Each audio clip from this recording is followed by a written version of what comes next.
เชิญให้กวดท่าอาคากามิโนไคสุกุดันได้จีเจ้าสมุดโชยจึงในลือสมบูรณ์เรดฟอร์ดไอ้คลังเลือกเปียไว้ได้ยืนทลบกึศนังพิจารณาตึกดอลในตอน chapter ที่950 ในปีดับแบรนด์ยูเรียบรวบอมปีดำไลบอลทีในยนโกสมุดแต่งบุญนู้ยังบานคืนทากรมเจ้าสมุดเรเทียหรือมือกว่าคากามิโนไคสุกุดันคือจีกรมเจ้าสมุดได้เมียนลัตเพียบก็โดยเฉียเมียนบอลทีกับผู้จีกรมเจ้าสมุดธรรมดาให้เลือกปีนี้ตัวเตี้ยก็ตรึกบานสกอทาจีกรมเจ้าสมุดได้เมียนบาลแลนหรือมือก่อเมียนสมัตเพียบหนึ่งทำมาปุลครั้งประหะประหารคดีจังจมพูกรมเจ้าสมุดได้เมียนโกนใจคลังประหะประหารจมวยหนึ่งกับแตนบอกเก๋อันเยบานทาเรเทียคือจีกรมเจ้าสมุดได้เมียนครูธนาจิงเกในขนมเหือวันพีหาเลือกปีนึงตัวเตี้ยนึงเอาไว้ได้ยืงกูแต่ก็สมควรคือยืงไอ้บัจเจไอ้เดินทาเบนเบกเมนโรบลูฟี่หรือมวยก่อยาศพนึงอาเชียคำแนะนำมันหรือมวยก่อโกนใจในขนมยนโก้ได้คลังจิงคิงหอยหนึ่งควินคือในเปลมารินฟอร์ดเบนเบกเมนเลือกกับเรื่องชงกิซารูได้จีแอดมิรอลกิซารูเกิดเฮียนเธอไอเต้ปันท้ายตัวตัววิ่ง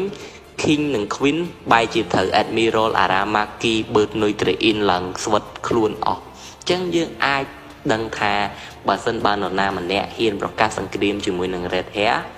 นู้คือจีเรื่องได้ครูธนาจิงเกในขนมเกวันพีหนึ่งหาย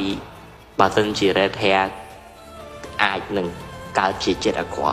ปลายจีคือจีกรมได้เจ้าสมมติได้ปีบาหนึ่งตุกสกัดบ่มพอด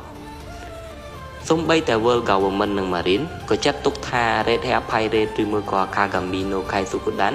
คือเชียกำลังกลุ่มริมกลุ่มไฮได้ทุ่มจิงเก้สมัยปูนังได้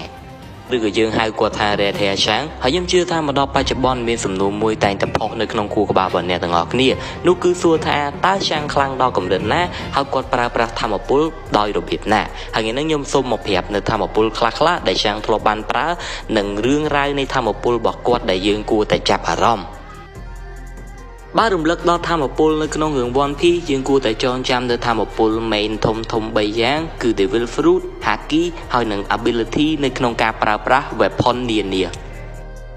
บ้านรุมเลิกดอการปราอาวุธหรือ ability ในขนมการปราเว็บพอนตัวอังช่างขนมเนียมจีได้กูประกวด rival จีมวยหนึ่งมีฮอกได้จี strongest swordsman in the world ฉบับนั้นถ้าทำมาปุลในการปรากำบัดระบบช่างคือเหมือนทอมาดาเลยเอา swordsmanship skill ระบบกวดคืออาจจะตกท่าในกำรัดกำปูลกล่าวอปีสมรรถภาพใน swordsmanship skill ช่างก็มีสมรรถภาพดอกคลังกายมวยเตี้ยได้จี haki user ช่างคือจีตัวออกมาเนี่ยได้อาจปราฮากีบานแต่งใบประเภท observation haki conqueror haki จีมวยหนึ่ง armament haki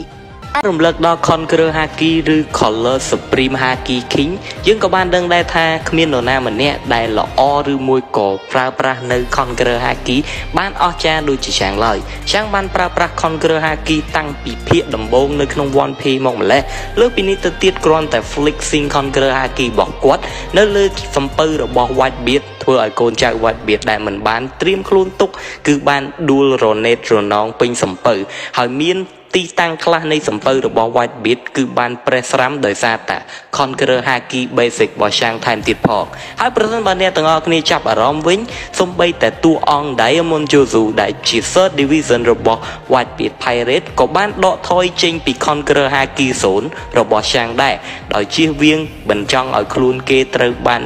บัดบองมาจากการหรือมวยกดดูสันล็อบโดยซาแต่คอนเกอร์ฮากีระบบช่างนี่ไอ้บินเจบานทาตัวองช่างคลังดอกกำเริดนะในขนมการ flexing color supreme haki บอกกวด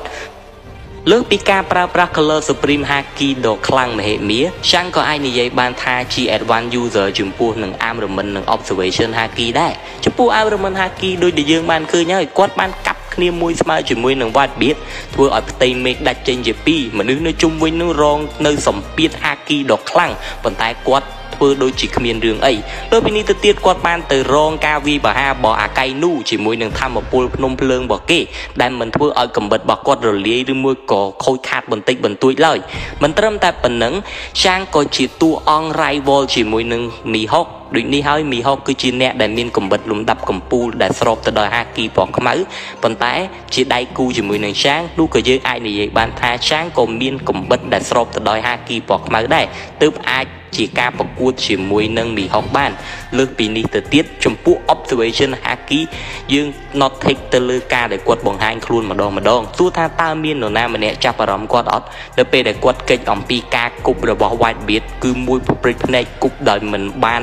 គាត់មិនបាច់មើល Whitebeard គប់គឺគាត់កិច្ចលឿនខ្លាំងមែនទែនដោយ observation haki គាត់រីកទៅដល់កម្រិតកំពូលរហូតដល់អ្នកដែលប្រើប្រាស់ observation haki ផ្សេងមិនបាន not take ពីវត្តមានរបស់គាត់ផងឧទាហរណ៍ថាដូចជាយើងបានដឹងហើយពួក advanced user នៅ observation haki គឺអាចមានសមត្ថភាពនៅក្នុងការមើលឃើញអនាគតប៉ុន្តែផ្ទុយទៅវិញពួកគេមិនបាន not take នៅវត្តមានរបស់ Shang ឬមួយក៏កូនចៅរបស់គាត់ Ben Beckman នៅក្នុងព្រឹត្តិការណ៍ Marineford ដូចជាយើងបានដឹងហើយគាត់បានទប់នៅការវិវហារបស់ Akainu ដោយមិនមាននរណាម្នាក់បានដឹងពីវត្តមានរបស់គាត់មកដល់ Marineford តាំងពីពេលណាលើពីនេះទៅទៀតនៅក្នុងការដែលគេ spoil ឬមួយក៏គេបង្ហាញអំពី theory គេក៏បានលើកឡើងដែរថា Shang មិនត្រឹមតែជា advanced observation haki ប៉ុណ្ណោះទេគាត់គឺជា observation haki killer មានន័យថាគាត់អាចធ្វើឲ្យអ្នកដែលប្រើប្រាស់ observation haki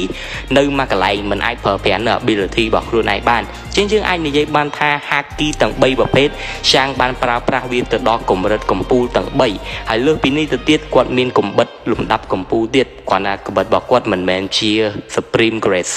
កំភ្លើងមិនមែនប្រើសម្រាប់គំរាមអ្នកដតីនឹងជារបស់លេងឡើយប្រសិនបើដកវាយកមកប្រើនោះនឹងមានន័យថាអ្នកទុកជីវិតរបស់អ្នកជាការភ្នាល់គ្នាជាមួយនឹងវត្ថុមួយនេះឆាងនិយាយមិនទាន់រួចពីមាត់ផង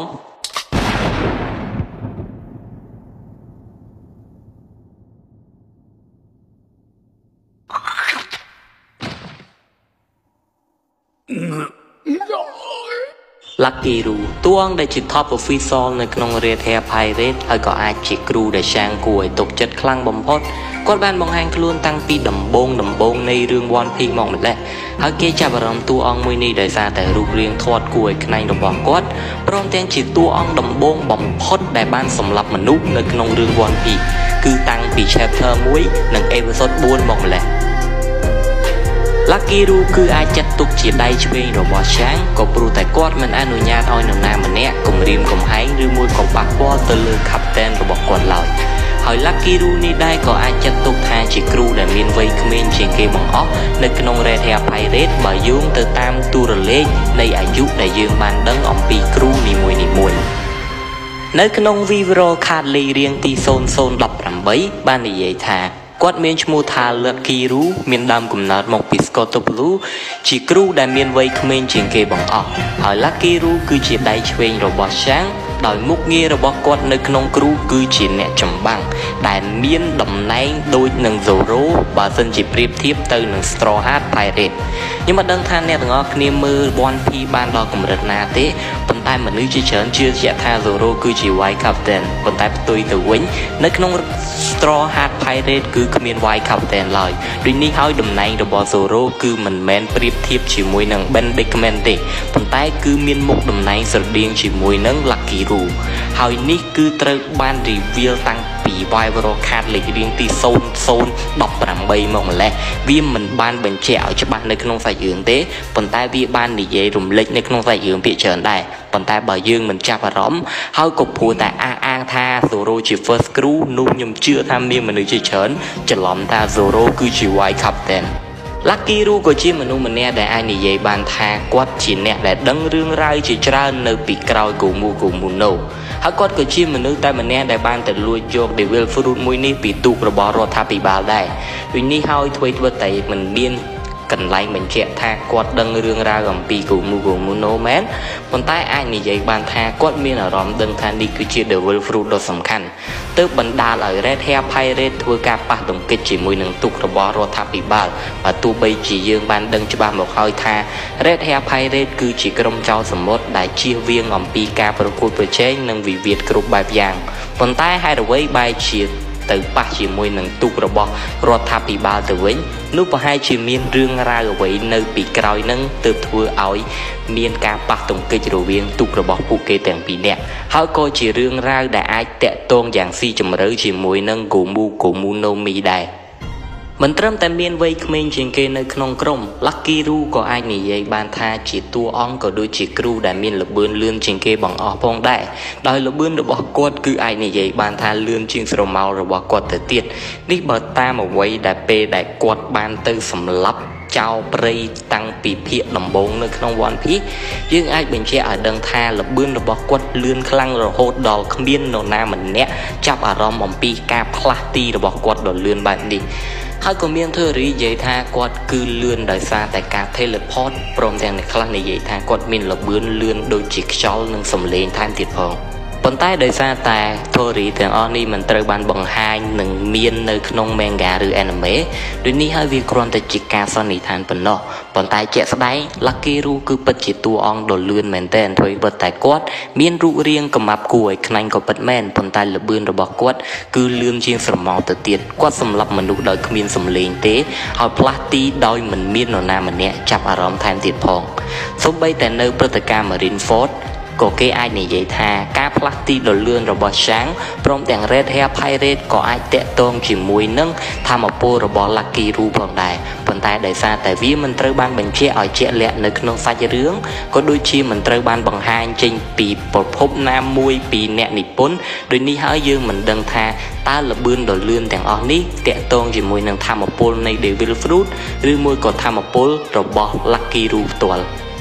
Lucky Ru ត្រូវបាន inspiring ឬមួយក៏គូសដោយយកលំនាំតាមតួអង្គ cowboy ដ៏ល្បីម្នាក់ដែលមានឈ្មោះថា Lucky Luke ដែល Lucky Luke មានសមត្ថភាពនៅក្នុងការកលាស់កាភ្លើងរបស់គាត់បាញ់គូសត្រូវនៅក្នុងល្បឿនដ៏លឿនខ្លាំងមែនទែនគឺលឿនជាងស្រមោលទៀតដូចនេះហើយតួអង្គ Lucky Ru ដែល inspiring ដោយគាត់គឺច្បាស់ណាស់នឹងថាមានសមត្ថភាពប្រហាក់ប្រហែលឬមួយក៏ខ្លាំងជាងតួអង្គម្នាក់នោះ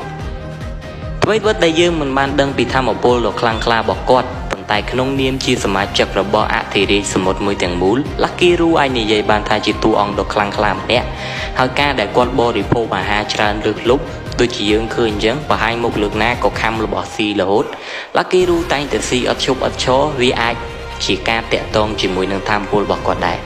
មាន theory ក៏ការសន្និដ្ឋានលើកឡើងថា Lucky Ru តែងតែបរិភោគអាហារដោយសារតែគាត់ចង់ store នៅធម៌ពលមានន័យថាគាត់ស៊ីឲ្យច្រើនទៅដើម្បីរាងកាយរបស់គាត់នឹងទុកនៅធម៌ពលជាច្រើនហើយនៅពេលដែលគាត់ចេញធ្វើការប្រយុទ្ធគ្នាឬមួយក៏វាយគ្នាអីហ្នឹងគឺ metabolic របស់គាត់នឹងធ្វើការលើសពីមនុស្សធម្មតាធ្វើការលើសកំណត់ចឹងធ្វើឲ្យគាត់នឹងមានល្បឿនលឿនរហ័សហើយមានកម្លាំងខ្លាំងថែមទៀតផងប៉ុន្តែនេះគ្រាន់តែជាការសន្និដ្ឋានចាប់អារម្មណ៍របស់ Building Snake គឺការពិព្រឹត្តិការណ៍ Marineford ដូចជាយើងបានដឹងហើយនៅពេលដែល Red Hair Pirate និង Blackbeard Pirate ស្ទើរតែប៉ះទង្គិចគ្នាតួអង្គ Building Snake គឺត្រូវបានយកទៅធ្វើការប្រៀបធៀបជាមួយនឹង Top Official នៃ Blackbeard Pirate គឺ Jesus Burgess ហើយនៅពេលដែលប្រៀបធៀបជាមួយ Burgess ដូចជាយើងបានដឹងរួចជាស្រេចមកហើយថា Burgess គឺជាតួអង្គដែលប្រើកម្លាំងហើយនឹងមានមាឌធំហើយអ្នកទាំងពីរក៏អាចចាត់ទុកថាជាអ្នកដែលមាន physical strength ក៏ដូចជាមាឌនិងកម្លាំងសាច់ដុំជាងtop official ផ្សេងទៀតនៅក្នុងក្រុមចៅសមុទ្រទាំងពីរនោះអាចបញ្ជាក់ឲ្យបានដឹងថា Building Snake គឺមិនមែនប្រើតែកំបិតទេប៉ុន្តែធម៌ពលគោលក៏ដូចជា main power របស់គាត់គឺអាចកើតចេញពី strength ក៏ដូចជា physical ច្រើនជាងកំបិតក៏ដូចជា swordsmanship អាចនិយាយបានថាគាត់ជាអ្នកដែលប្រើកម្លាំងប្រើកំដាប់ដៃច្រើនជាងការដែលប្រើអាវុធ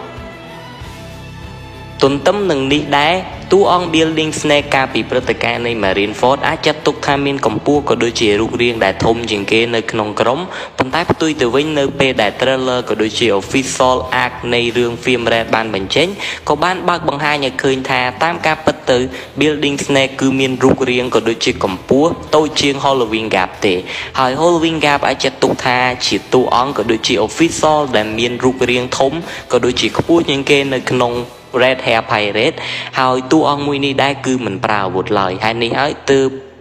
ខ្ញុំសម្រេចចិត្តសន្និដ្ឋានថា Halloween Gap ទើបជាតួអង្គដែលប្រើប្រាស់នៅ physical strength ព្រោះតែគាត់អត់មានអាវុធនៅក្នុងខ្លួនប៉ុន្តែផ្ទុយទៅវិញគាត់មានរូបរាងធំជាងគេទៀតសោតនោះអាចនិយាយបានថាគាត់គឺជា official ដែលប្រើ physical strength ដូចជា Sanji យ៉ាងដែរប៉ុន្តែផ្ទុយទៅវិញ Building Snake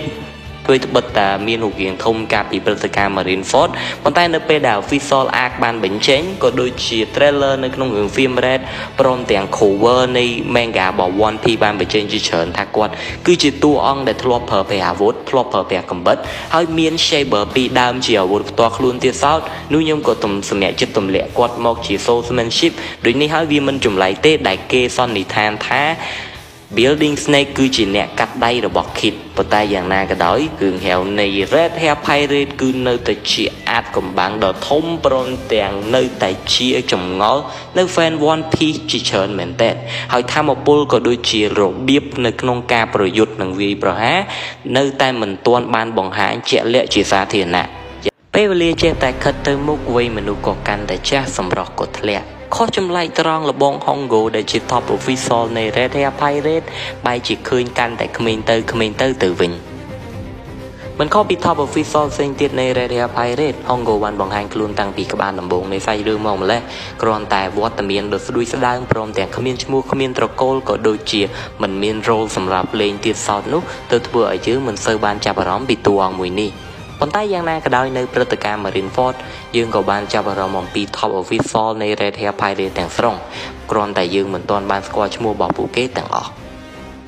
នៅក្នុងព្រឹត្តិការណ៍នៃ Marineford ទៀតសោតនៅពេលដែល Red Hair Pirate ស្ទើរតែមានវិវាទជាមួយនឹង Blackbeard Pirate យើងក៏បានឃើញថា Hongo ត្រូវបានយកទៅប្រៀបធៀបជាមួយនឹងតួអង្គ Dr. Q ដែលជាកូនចៅនៃ Blackbeard Pirate ហើយក៏ព្រោះតែត្រូវបានយកទៅប្រៀបធៀបជាមួយនឹង Dr. Q នេះហើយទៅធ្វើឲ្យ Hongo ត្រូវបានគេសន្និដ្ឋានថាគឺជា Doctor ឬក៏ជាគ្រូពេទ្យសម្រាប់ Red Hair Pirateហើយក៏ព្រោះតែអាវុធរបស់ Hongo គឺជាដំបង Pole Arm ដ៏វែងមួយដើមនោះទៀតសោតទើបគេសន្និដ្ឋានថា Hongo គឺជាគ្រូពេទ្យនៃ Red Hair Pirate ក៏ព្រោះតែការដែលប្រើប្រាស់ដំបងគឺច្បាស់ណាស់ថាគាត់មិនចង់ឆក់យកអាយុជីវិតរបស់នរណាម្នាក់ឡើយលើសពីនេះទៀតសោតយើងក៏បានដឹងដែរថា Doc Q កូនចៅនៃ Blackbeard Pirate គឺមានរហស្សនាមថា Shinigami ឬមួយក៏យមបាលហើយក៏ព្រោះតែរហស្សនាមមួយនឹងហើយជាគូស្ត្រូវជាមួយនឹង Hongo ទៅគេជឿជាក់ថា Hongo គឺជាគ្រូពេទ្យដ៏ល្អសម្រាប់ Red Hair Pirate ប៉ុន្តែយ៉ាងណាមិញវត្តមានរបស់ Hongo ធម្មពលរបស់ Hongo និងកម្រិតក៏ដូចជាតួអង្គ Hongo នេះមិនត្រូវបានបង្ហាញឲ្យបានជាក់លាក់នៅក្នុងសាច់រឿងឬមួយក៏នៅក្នុងប្រភពណាមួយពី One Piece ដូចនេះហើយយើងមិនបានដឹងច្រើនអំពីតួអង្គនេះឡើយលើកលែងតែដឹងត្រឹមថាគាត់មានឈ្មោះ Hongo ហើយមានអាវុធដំបងព្រមទាំងជាកូនចៅនៃ Red Hair Pirate តាំងពី12ឆ្នាំមុនមកម្លេះ